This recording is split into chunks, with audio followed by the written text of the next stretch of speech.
Hello, everyone. Welcome back. My name is Arna Sahu, host of Arna's News, where on this podcast channel, I aim to eliminate the gender gap in the STEM fields by featuring inspiring female professionals and highlighting their stories and accomplishments to further encourage girls. Today on episode 29, I'm pleased to announce our guest, Maria Kazandjieva. As a highly accomplished professional in the technology and STEM industry, she currently serves as a co-founder of Graft, a cutting-edge cloud-native platform that allows individuals to utilize the most advanced AI techniques with ease. As well as being a former director of engineering at Netflix, she has demonstrated her exceptional abilities time and time again. Awarded a Technical and Engineering Emmy from Netflix for her role in the standardization of HTML5 video, she's also an avid advocate of women in STEM, inspiring and encouraging women in technology to reach their full potential. So thank you so much, Maria, for being here today. Before we dive into the questions, would you like to introduce yourself? Thank you so much for having me. It's a real pleasure. Honestly, it's so much fun to be on a podcast like that, and certainly something I wish I had when I was in high school. So I hope we have a good conversation. I think you did a great job introducing me. I can also share that it's a lovely Thursday evening when we're recording this here in Menlo Park, and the sun has returned to the Bay Area. So I hope wherever people are listening to, they're enjoying their February. Yeah, thank you so much. All right, so my first question for you is tell us a bit about your career path. You touched a bit on my time at Netflix and now at Graft as a co-founder and engineering leader, but I thought I'd go back a little bit in time, and I thought to myself, how did I end up here? And really, I enjoyed math and science and puzzles when I was in high school. And I think it wasn't specifically computer science that I was in love with, but just with the idea of having problems that needed answers, and you had to work a little bit hard to get to the answer. So that's how I ended up doing computer science. I did a bunch of chemistry, but I don't know. Chemistry felt a little bit easier, honestly. I don't think it is, but at the time it felt a little bit easier. And my thought process was that I should do something that I'm okay at, but I can be even better. And that's how I got into computer science. I wanted to work hard at it and actually have a good challenge, right? I got my bachelor's degree, master's degree, PhD, all in computer science. So clearly a one-track mind. And I did a bunch of computer networking when I was in grad school at Stanford, kind of studying how the internet works, studying wireless networking. It was a lot of fun. And the way I ended up at Netflix, I find is very interesting because I didn't know anything about video streaming when I started interviewing at Netflix. And that's not to say that I don't know a lot about video streaming now after so many years, but it was really about finding a company where my knowledge of networking, computer networking, was valuable, while I could also gain some new knowledge around video streaming. And it was a really good reminder for me that you don't have to have perfect knowledge of everything before you try out for an opportunity. Part of the opportunity so that you can continue learning. So I ended up at Netflix after graduate school. Loved it, still miss it to this day. Amazing place to work at, still keep up with a lot of people. But a couple of years ago, almost 2 years ago, I decided it was time to learn again, right? And there was a ton of stuff still going on at Netflix. It was super interesting, but I thought to myself, let's do something completely different. I've always loved data, and so let's learn a little bit about AI. And I reconnected with a friend of mine from grad school and ended up joining Graft as a co-founder, and have been doing a ton of different things since then. That is so cool. I love how you always fostered your curiosity. That's something that's very inspiring. And also on a side note, we're actually twinning, so that's pretty cool. Yeah. All right. So what advice would you give someone wanting to pursue a career similar to yours? And do you have any tips to succeed? Two things that I hope are complementary. The first one, broadly about tech, is that people should remember that tech, programming, software engineering, it's a skill. It's a skill. It's not an easy skill, but it's a skill like a lot of other skills, and it's learnable. If you practice, if you keep at it, it is not a dark magic of some sort where you're either born knowing how to code or you don't know how to code, right? Everybody's born not knowing how to code. It's a skill that you learn, just like you learn a language, right? There's a reason they're called programming languages. I was not born knowing how to speak English. In fact, I was not born how to speak Bulgarian either, even though I'm native, right? I learned how to speak my own native language of Bulgaria, and I also learned how to speak English. I also learned how to code. So having that grounding thought that is okay if you're not immediately naturally good at it and there is no magic and it's a skill and practice, I find empowering, because then I know if I persevere and I work hard, I can get better. The other half of that is be comfortable learning and realizing that you're not always going to know everything. That's pretty much true about all of life, I think. But it's another thing that can keep somebody going and keep you comfortable when you don't know the answer. And I touched upon this when I was talking about how I ended up in this career. I liked not knowing. There's something exciting about not knowing. I always loved reading mystery novels as well. So clearly something about me likes a good mystery. And approaching career transitions, approaching a new programming language, approaching a new technical topic, all of that, if you approach it with this idea that it's a mystery and you have the capability to learn, and it's okay if you haven't figured it all out, I think makes for a much more fun journey. And it actually empowers you, and at least me, empowers me and energizes me to seek these new challenges and not shut down and count myself out because I'm scared. That the whole idea is that it's new and it's an adventure and it's a mystery and you get to experience it. And that can be a lot of fun. Yeah, I think that's really, really interesting, because there's this one quote by Theodore Roosevelt that when you think about it and you want to do it, you're already 50% done with the job. So I think that's very important to know that it's okay to not know everything and to get into something where it's unknown to you, because that can actually be pretty exciting. In fact, I would say, I love this quote, because I would say the things that I sometimes don't enjoy is where when I think about it, I already know exactly how to do it. And then by the time I get to doing it, it feels a little bit boring because it feels you've already done it in your head. So it's kind of nice that, yeah, you can think about it. You have an idea of roughly how you're going to do it. That's the 50%. And then doing it is the other 50%. And that's just as much fun. Yeah, that is very, very true. Okay, so what is a common myth about your profession that you want to debunk? I thought about this question for a bit, mostly because I had to ask myself what my profession was. There is so many people out there that can talk about tech broadly. I think there's some standard things around, you either can do it or you can't do it. Not true. It's a skill. You can learn it. There's a lot of myths around, it's a solitary activity. Gosh, so not true.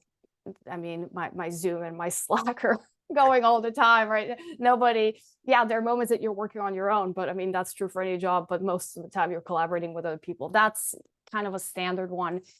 But probably the one that I really wanted to mention in terms of my profession is with this new lens of being at a startup, right? So it's a bit more specific. It's not just tech in general as a profession, but going from maybe a kind of a bigger company to a startup. And I think that what I wanted to say to anyone who's listening to your podcast is, don't get tricked into thinking that startups are particularly special or cool, or that the people at startups are particularly special or different. Startups are very cool. I think tech is cool in general. Of course, we're special, but everybody's special. I think it's a different job. It has different challenges. Sometimes it's a bit more challenging, for example, compared to my time at Netflix. But it is not this other thing that other people do, but you can't do. And I say this, maybe it sounds a little bit abstract, but I say this because I definitely, when I was younger, I would look at people, especially in Silicon Valley, doing startups, and it was always, those people, and then there's me. And now I'm one of those people. So I'm just like, no, you know what? Yeah, they're super smart and they're super cool, but they're people like the rest of us, and they do a different job. just like I have friends who are not in tech at all, and I think they're super cool and special because they do a different job and have chosen to do things that are hard in different ways and interesting in different ways. And so the myth, if anybody has that myth specifically for living the startup life, is that yes, it is a different job, but all jobs are different, and it is not something out there in the abstract that other people do, but you too can be one of those people and go on that adventure. Yeah, and this kind of goes back with your previous answer, but I feel like wanting to know more, even though it might be unknown to you, is pretty cool and important. And I feel like we should always think about that as a possibility instead of just not doing it and possibly Agreed. regretting it. Yeah. Okay. So if you could step into my shoes or your younger self, what would you have asked yourself that I didn't? I asked myself this many times. Is school preparing me for the jobs that I want to have? Which I promise is not a selected answer just because of perhaps your audience. I think that was a question on my mind through many different stages of my life, not my career necessarily, but my life, because I did so much schooling. I was in school until I was 28. Exactly. No, 27 perhaps, right? Because my PhD took 6 years, and that was after 4 years of college. So I was, yeah, so 18 plus 10 years, 28. There you go. So, and I know the shock and awe. So I was in school for so many years that I constantly ask myself this question in the back of my mind: is school preparing me? And I think, if I may answer my own question, I think it took me a while to figure out that the answer was yes, because the answer was not the obvious yes. Especially if I think back to high school and stuff like that, it's not necessarily that I remember every single detail from geography class and history class, but it prepared me to be curious, to know the landscape of all different areas of study, of science, of problems of society.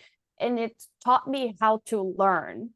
And without sounding like too much of a broken record, but there's a bit of a theme to perhaps my answers, that's what the biggest value to me was. It wasn't specific factoids, even though they're helpful, especially as you specialize in your studies, but it was knowing how to learn, knowing how to absorb information, knowing how to have a discussion, knowing how to learn a bunch of things and understanding how they connect, because you're hearing a little bit about, I don't know, a little bit about something in physics class and then a little bit of chemistry, and you're like, oh, wait, they're kind of very much related, right? So I think sometimes, we're humans, sometimes we're tired, we don't want to study or do whatever our task is. But every time I've looked back to a previous stage of my life, it's like, oh man, I can do this now because I learned these skills and this information when I was studying. So that was the question: is school actually useful to prepare us for jobs in the real world? And I think you can make it very, very useful, not just factoids, but also skills around learning and absorbing information, which in this day and age is critical. Yeah, I mean, when you said that you were in school for like 10 years, my jaw dropped. My own jaw drops to this day. I don't know how I made it through, but at the end of the day, they let me go. They gave me the PhD and they said, off you go now, enough schooling. Yeah, I didn't know doing a PhD took 6 years. Yeah. It teaches you things in terms of learning. You don't just learn technology and computer science. It teaches you perseverance, which honestly is perhaps the most important skill in life. But yes, I do agree with what you said that school does help. Um, Even though, your factoring problem might not, make sense to you, it's just the skills you apply, problem solving in math, being able to express yourself in art or writing, and being able to memorize things in history. Those skills can be applied to the real world. And I feel like if we're more aware of that, then maybe we might actually enjoy school. Yeah, I agree. Yeah. Okay, so what are the best resources/books that have helped you find your career path? I really had to limit myself on this one because I love books. When we met originally, I probably mentioned it. I love reading. I wish I could probably read full time, but then I probably wouldn't love it as much. So I thought about this, and I picked two things, specific things, and I'll say this.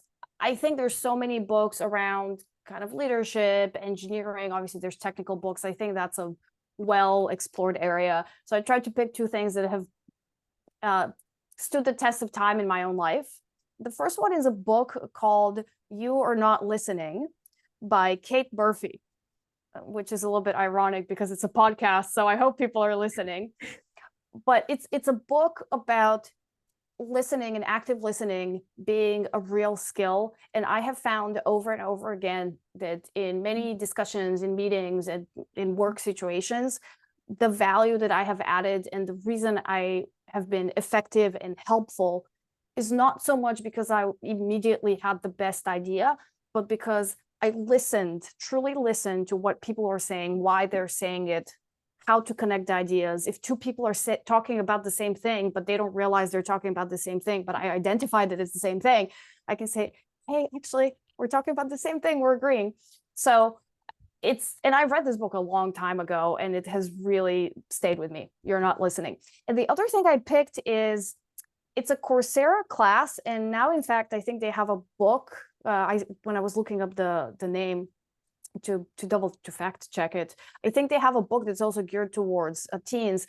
It's a course called Learning How to Learn. And yes, you can tell I'm really on message about learning today.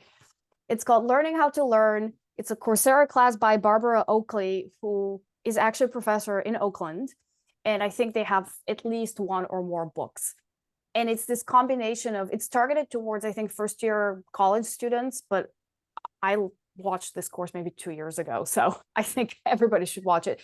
It is this combination of understanding how to be better at learning, what are the techniques to help you learn, mixed in with neuroscience, so that you can actually learn a little bit about how your brain works, how it processes information, and when you're procrastinating or when you want to stop working, it's not that you're lazy, right? It's things are going in your brain. It's either depleted its resources and you need a snack, or you're procrastinating because your brain is trying to avoid ambiguity. So it was just really like a science-backed course, essentially, to make you a more effective learner. So Learning How to Learn, again, it's been a few years and it has stood at least the test of my time. I will definitely look at those resources. They seem really interesting, especially the title. I know a lot of people say don't judge a book by its cover, but that title really stuck out to me, so I will definitely look at it. So, listeners, if you're listening, make sure to check it out too. Okay, and what do you think is the vital factor that shaped your career, and what was your life before learning it, and what was your life after learning it? It's related to curiosity. I think it's probably curiosity, but asking questions, which is what you're doing. So you're already ahead of me, because I was not asking that many questions when I was younger. But I got to the point where I was only half jokingly telling people, if I meet somebody when I was at Netflix, and I meet somebody at a conference or an event, and they say, oh, what do you do at Netflix? And I would say, oh, I just go around and I ask questions. And, people would laugh, of course. But it was really maybe, I don't know, 10% joke, really 0% joke, just delivered maybe in a intentionally abstract way. But I have found that it's like a superpower. I feel like it's a superpower to me. I'm a relatively smart person, but I'm not a genius or anything. But being able to listen and then based on that ask questions it's a multiplier, right? Because if 5 people in a group are having a discussion, and if something's off about that discussion, maybe they've actually misunderstood the problem, and now there's a discussion going on, but they're not really talking about the thing that they should be talking about. If you're the person who says, hey, sorry to interrupt, just want to double check that the discussion we're having is still connected to that original problem, or are you trying to solve something else now? Now you've helped set 5 people on the right path, right? If they were veering off. The other example that I want to mention in terms of asking questions, because honestly, everybody should be doing this. If you're in a situation where something's being discussed, something's being presented, and you're confused, just ask a question. Because the number of times that I have said, hey, I don't think I am following this, or I'm not sure I know what you mean, which I guess is not a question, but you can phrase it as a question. And 6 other people in the room nod their heads because they were also lost, right? The number of times that this happens in life, in all kinds of situations, is, yeah, it's kind of hilarious. And there's this fear of being the person that is going to say, I don't understand. But if you don't understand, chances there's somebody else doesn't understand. Chances there's that maybe the speaker didn't understand either, and that's why their explanation is confusing, right? And so asking questions is so underrated, and it's very easy, especially when you have a job, to say, oh, I hate meetings or whatever. But like, meetings are just discussions, and if you listen carefully, if you engage and you ask the right questions, you can really help drive forward whatever project's being worked on, whatever product. And it's also fun, and I guess gets back to that Maria loves mysteries. And if I'm in a mystery novel and I'm a sleuth trying to solve a murder, I would have to go around and ask people questions, and that's how you learn your information. So clearly I'm on brand today, and I would say the superpower is asking more pointed questions that will result not only in you getting an answer back, but the other person thinking, oh, I didn't think about that. Oh, that's a good point. We need to rethink that. So you're promoting additional thought in everybody else who heard your question. Yeah, I think Maria loves mystery is a new motto that we should go by. Gosh, But I do love them. I think that's very true. But I also do agree with the questions, because so many times, which is kind of weird, whenever I have like a math test or something, a few days when I ask the question, that question is on the test. And I'm literally grateful that I asked that question. Otherwise, I wouldn't have known what would happen. And just asking questions in general just boosts your self-confidence so much, because you're just not under the roof anymore and you really understand what's happening.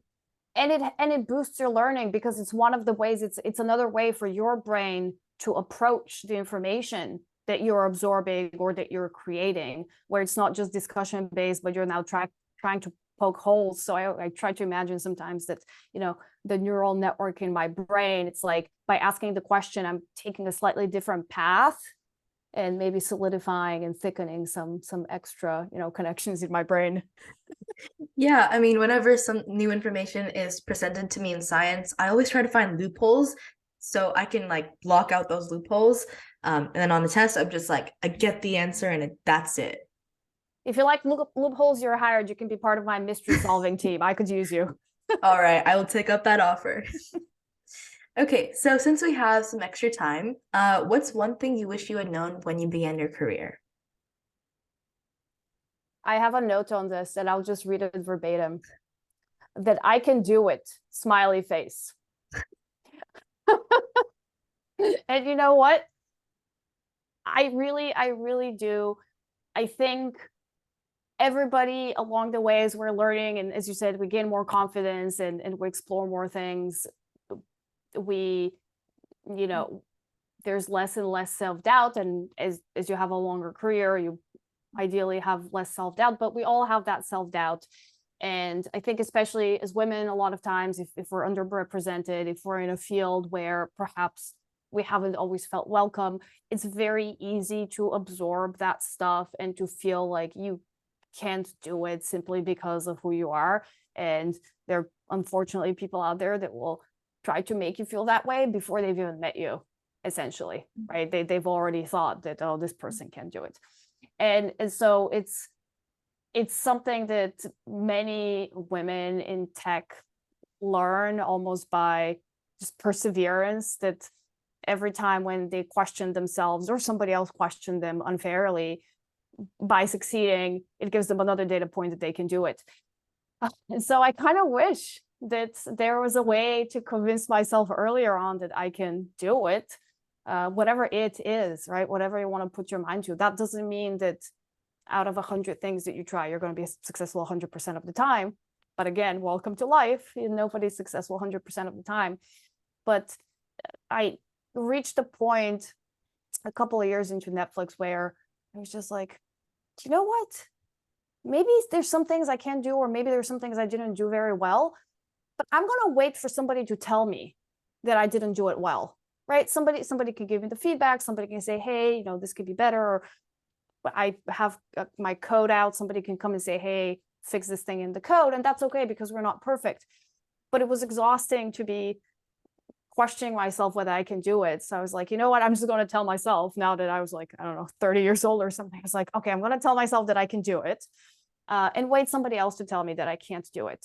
And I'm still waiting. So, again, on a daily basis, there's all kinds of things that I can't do.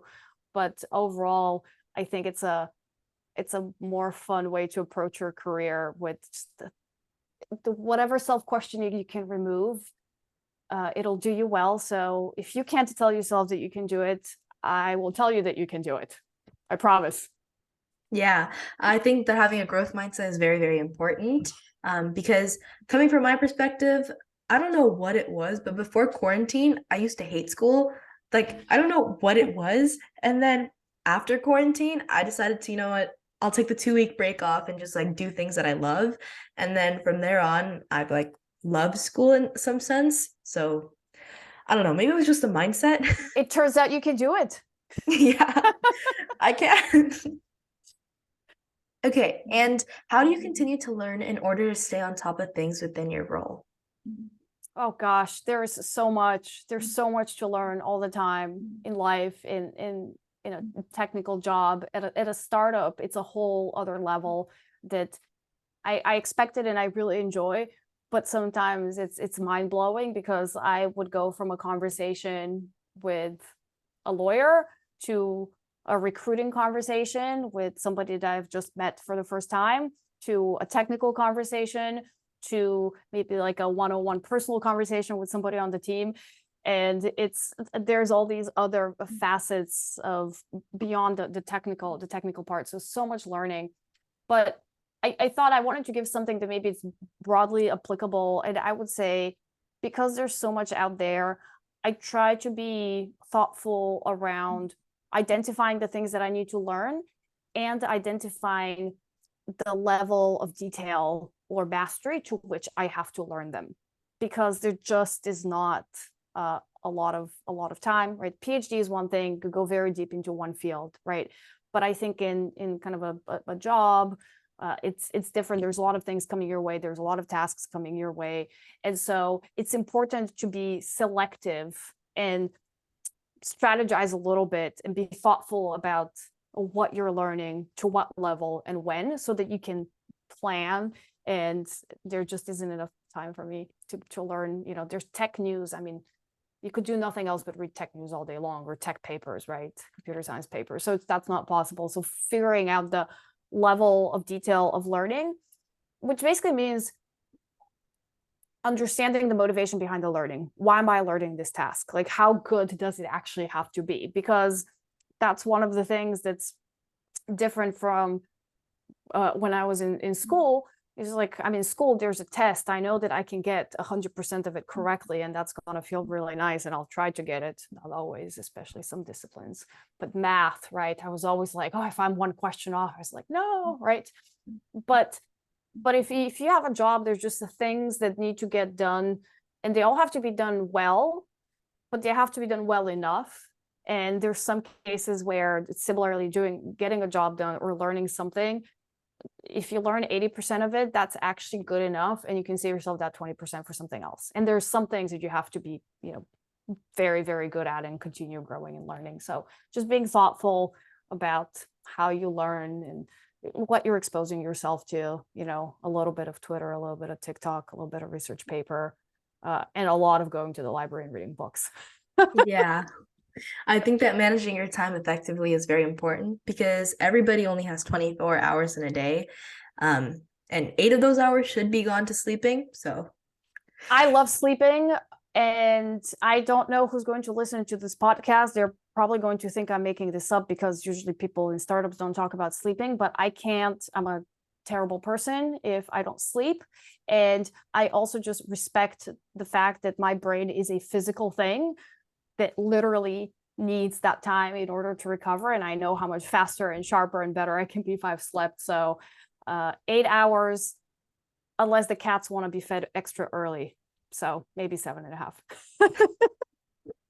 All right. And last but not least, do you have any quotes or mottos that you love to follow besides Maria loves mystery?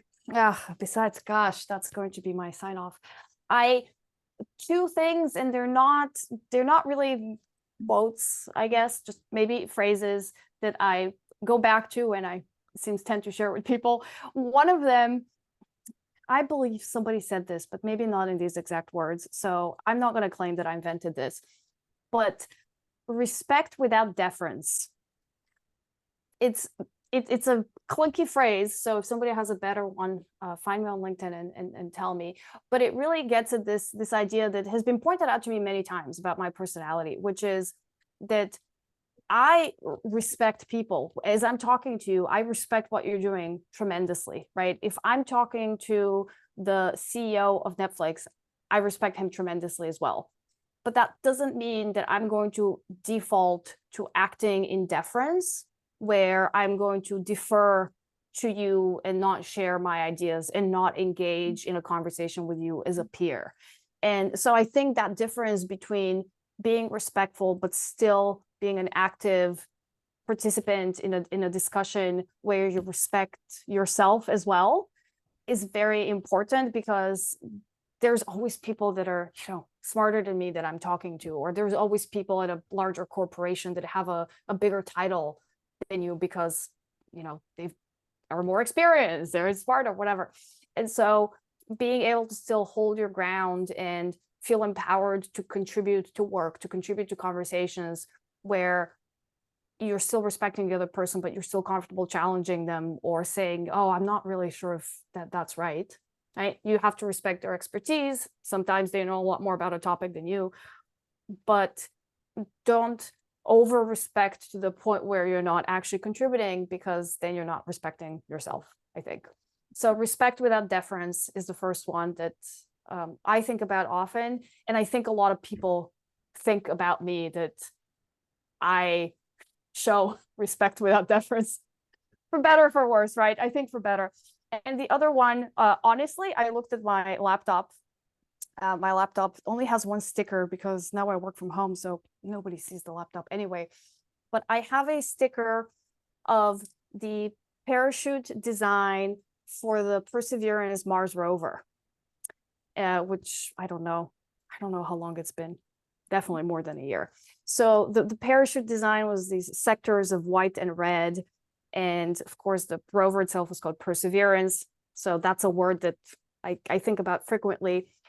But NASA had actually encoded a message into the visual design of the parachute. And it said, "Dare mighty things." And so I got this sticker, and it's the parachute. It's a circular sticker. It's a parachute design. And on the top, it says Perseverance. On the bottom, it says "Dare mighty things," which sometimes you need an external source to tell you to dare mighty things.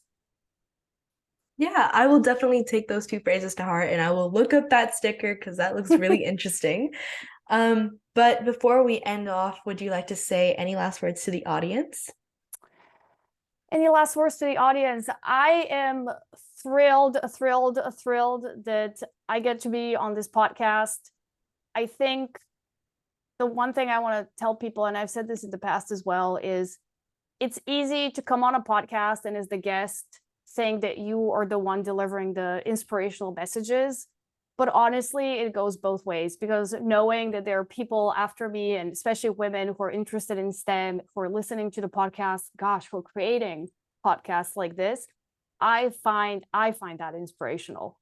And I think at the end of the day, maybe this goes to the respect without deference. Just because maybe I've had a longer career than somebody who's younger than me, I mean, they can't help when they were born, right? It doesn't mean that I am more special than them or that I am more inspiring than them.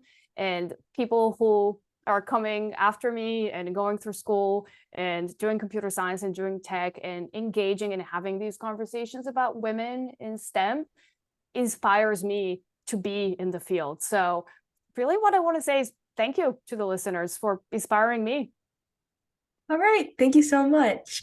Thus, that concludes episode 29. If you want to know more about how I relate to these amazing topics, then stay tuned for upcoming episodes. A free way to support this show is by leaving it a 5-star rating and a review on the player you're listening to. Let me know what you enjoyed about this podcast, as it's a chance to tell me what you love about the show, and it helps others discover it too. Once again, thank you for finding me, and I hope we stay in touch with each other. Zito, you're listening to Arna Sahu, the host of Arna's News. Toodles!